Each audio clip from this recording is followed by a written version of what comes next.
Nunca foi esclarecido isso publicamente por ele, em relação a esse favorecimento. Por que ela teve tanto voto em locais onde o Lula teve a mesma votação? Ou seja, a esposa dele contribuiu mais com a eleição do Lula do que com a eleição do próprio Bolsonaro. E a sua relação com o João Roma diante desse combate ao PT, como está?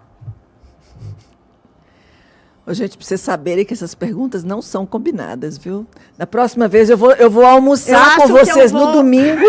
Eu vou almoçar com eles no domingo e aí a gente combina a pergunta da segunda. Bom, gente, olha, eu vou dizer para vocês, eu não sei se eu já disse aqui, quando essas informações, porque saíram algumas, em meio da campanha, saíram, a gente percebeu, isso rodou em grupos, eram aquelas adesivos de carro que tinham todos os nomes do PT e a carinha de Roberta Roma. Sim, vários. Então, isso eu vi, e eu estava com o João Roma quando isso chegou no WhatsApp. Eu mostrei para ele do lado, que era quando a gente estava fazendo campanha, eu falei, João Roma, o que é isso? Aí ele me disse, a resposta de João Roma para mim, ele falou assim, enquanto ministro da Cidadania, eu ajudei muitas cidades. Então, eles me perguntaram se eles podiam ajudar a minha esposa. É claro que aqui é voto, eu vou dizer sim. Essa foi a resposta que eu obtive. Enfim, nós sabemos hoje que, da forma que o PL se organizou para 24, ficou muito claro que existem acordos. Mas se os números estão dizendo isso, e a gente tem que confiar nos números, porque contra fatos não tem argumentos, essa foi uma estratégia que eles usaram.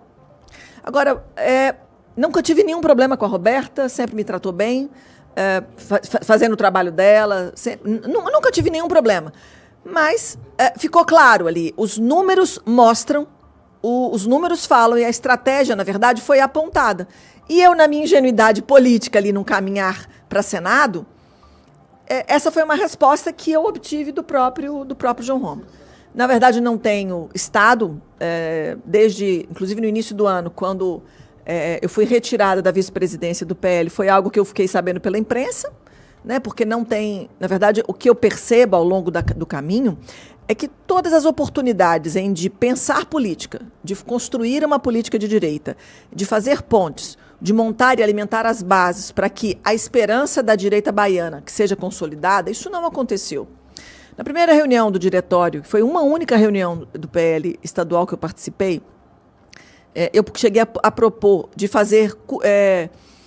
Na verdade, eu não sei se aquilo foi numa primeira reunião ou foi numa conversa fechada de gabinete, em que eu propus, falei, olha, vamos fazer escolas de alimentar bases, fazendo esse movimento que o Bahia Direita trabalhava, educando, informando o que é o conservadorismo, de onde que está, as bases teóricas, para a gente poder fazer um grupo de direita consolidado, com informação, e não com apenas balançar a mão e dizer que apoio, mas por que esse movimento de direita está nascendo, trazer a trajetória histórica da política baiana e fazer as pessoas se engajarem nessa grande campanha para quando a gente chegasse em 24 e 26, nós tivéssemos bases absolutamente alimentadas e consolidadas. Não está bom, nós vamos ver isso.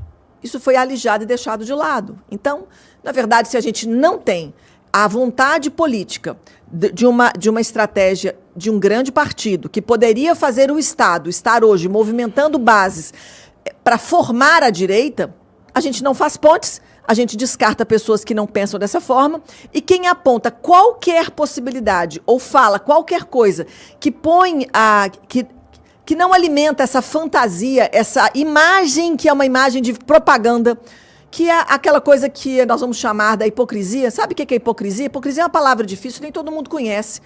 Mas o hipócrita é aquele que é uma coisa na frente e é outra nas costas. Então, existe uma hipocrisia política. A política, de uma forma geral, ela tem essa coisa de eu jogo a pedra, mas eu escondo a mão.